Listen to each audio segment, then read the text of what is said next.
বস্তুর উপর ক্রিয়াশীল বলসমূহ যদি ক্রিয়া করার পরে বস্তুটি স্থির থাকে তাহলে আমরা তাকে সাম্য অবস্থা বলি। এই সাম্য অবস্থার তিনটি নীতি আছে। বস্তুর উপর যদি দুইটি বল ক্রিয়াশীল হয় এবং ক্রিয়া করার পরে যদি বস্তু স্থির থাকে তাকে আমরা বলবো দ্বিবল নীতি অনুসরণ করে বস্তুটি সাম্য অবস্থায় আছে, অর্থাৎ বস্তুটি সাম্য অবস্থায় থাকার দ্বিবল নীতি। দ্বিতীয় নম্বর, বস্তুটির উপর যদি তিনটা বল ক্রিয়া করে এবং তারপরে যদি বস্তুটি স্থির থাকে সেক্ষেত্রে আমরা বলবো সেটাকে তিন বল নীতি। আর যদি চারটা বল ক্রিয়া করে এবং বস্তুটি সাম্য অবস্থায় থাকে সেটা বলবো আমরা চার বল নীতি।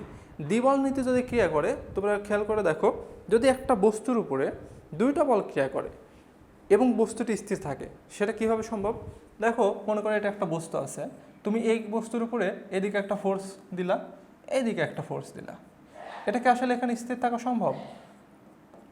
অবশ্যই না। এই বস্তুটার উপরে যদি তুমি এইদিকে এই ফোর্সটা এইদিকে দাও, মনে করো এটা এখানে নাই, এই ফোর্সটা এখানে আছে, তারপরেও দেখো বস্তুটা কিন্তু মুভ করবে, কারণ এইদিকে একটা ফোর্স, এইদিকে একটা ফোর্স, অবশ্যই এদিকে একটা লব্ধি বল নিয়ে বস্তুটা মুভ করবে। সুতরাং আমরা যখন দ্বিবল নীতি নিয়ে বলবো যে বস্তুর উপর সাম্যাবস্থার দ্বিবল নীতিটা কি, এটা অবশ্যই দুই দিকে হইতে হবে। দেখো, এইখান থেকে যদি একটা বল আমি এই দিকে ক্রিয়া করি এফ, আর একটা বল এই দিকে ক্রিয়া করি, এখনও কিন্তু বস্তুটা মুভ করবে না। তো প্রথম শর্ত হচ্ছে বস্তুটার উপর ক্রিয়াশীল বল অবশ্যই বিপরীতমুখী হতে হবে। সেকেন্ড কন্ডিশন, বিপরীতমুখী হলেও মুভ করতে পারে। সেকেন্ড কন্ডিশনটা দিয়ে এটাকে আমরা একদম স্থির করে দেবো যদি বল দুটো সমান হয়, অর্থাৎ এই যে এফ প্রাইম লিখলাম, F is equal to F prime, F equal to যদি এফ প্রাইম হয়, দুইটা বল সমান, একটা বস্তুর উপর বিপরীতমুখী ক্রিয়াশীল। এইবার দেখো এটাকে আর মুভ করানোর কোনো ওয়ে নাই। বস্তুর উপর ক্রিয়াশীল দুইটা বল দুই দিকে ক্রিয়া করতেছে, তাদের মান সমান, তাহলে সেখানে বস্তুটা স্থির থাকবে। আরেকটা কথা, এখানে তোমরা যদি প্রশ্নে বেশি মার্কস পাওয়ার জন্য আরেকটা কথা অ্যাড করতে চাও, সেটা বলতে পারো যে বল দ্বয় একই সরলরেখা বরাবর ক্রিয়া করবে।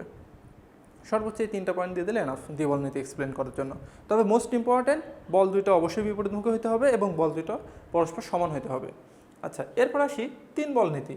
তিন বল নীতিটা হচ্ছে, আমরা অলরেডি এটা খুব ভালো করে বুঝতে পারবো। আমরা বলের সামন্ত্রিক সূত্র পড়েছি না? বলের সামন্ত্রিক সূত্রটা দেখো এমন ছিল, যখন বস্তুটার উপরে দুইটা বল ক্রিয়া করেছে, একটা পি একটা কিউ, তাহলে কি করছে, সেখান থেকে একটা লব্ধি বল উৎপন্ন হয়েছে। এই যে এটা পি, এটা কিউ, এরকম যদি হয়ে থাকে সেই ক্ষেত্রে বস্তুটা একটা লব্ধি বল উৎপন্ন করেছে এবং আরটা কি করেছে, এই দুটার যোগফল হয়ে এইদিকে মুভ করছে।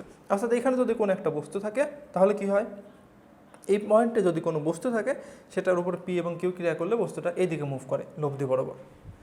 তো এখন এখানে দেখো বল কয়টা, 1 2 3, বল তিনটা আছে। এইবার দেখো আমরা যদি এটাকে সাম্য অবস্থায় নিয়ে আসতে পারি তাহলে কি হবে, বস্তুটা আমাদের সাম্য অবস্থা নীতির মধ্যে চলে আসবে। যে তিনটা বল করে ক্রিয়া করার পরে বস্তুটা সাম্য অবস্থায়, সুতরাং এটা হচ্ছে সাম্য অবস্থার ত্রিবল নীতি। তাহলে এখন একটা কাজ করে ফেলো, এই যে বলটা ছিল এটাকে এখানে না রেখে এটাকে একদম ডিরেকশনালি উল্টায় দাও, এখানে দিয়ে দাও।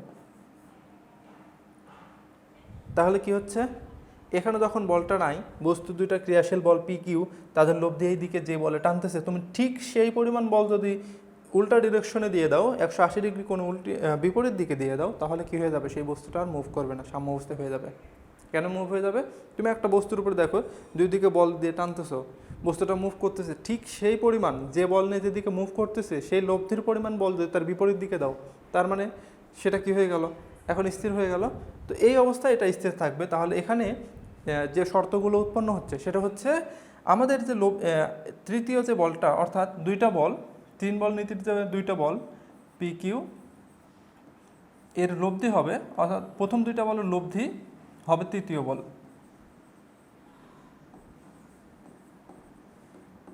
এটা এই দুটোকে তুমি প্রথম বল যদি বলো তাহলে আর হবে তৃতীয় বল, অর্থাৎ পি এবং কিউ এর লব্ধি হবে আর, এবং সেটা কোন দিকে ক্রিয়া করবে, সেটার ক্রিয়াশীল হবে প্রথম দুইটা বলের লব্ধির ক্রিয়া বল যে আর হবে সেটা তার বিপরীতমুখী, অর্থাৎ দিকটা হবে তার একদম উল্টা দিকে, অর্থাৎ তৃতীয় বলের বল হবে বিপরীতমুখী।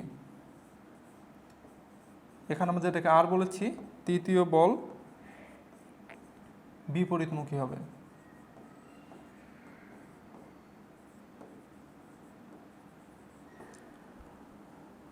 আচ্ছা, তাহলে প্রথম পয়েন্ট হচ্ছে আমাদের আর বলটা যেটা হবে সেটা অবশ্যই এই পি এবং কিউ এর লব্ধি হবে, অথবা যদি তুমি বলো এটা প্রথম, এটা দ্বিতীয়, আর এটা হচ্ছে তৃতীয়। প্রথম দুইটা বলের লব্ধি হবে তৃতীয় বল, এবং তৃতীয় বলটা ক্রিয়া করবে কি আমার এই যে লব্ধের প্রথম দুই বলের লব্ধির বিপরীতমুখী। এই দুটো কথা যদি তোমরা বলতে পারো তাহলে সেই ক্ষেত্রে একটা বস্তুকে তুমি 3টা বল দিয়ে সাম্যাবস্থায় নিয়ে আসতে পারো। আর সাম্যাবস্থা 4 বল নীতিটা তাহলে কি হবে? সাম্যাবস্থা 4 বল নীতিটা হচ্ছে অনেকটা আমাদের এই 2টা ত্রিবল নীতির মতো। যেমন মনে করো এরকম 4টা বল ক্রিয়াশীল, এরকম একটা বস্তুর উপরে 4টা বল ক্রিয়াশীল।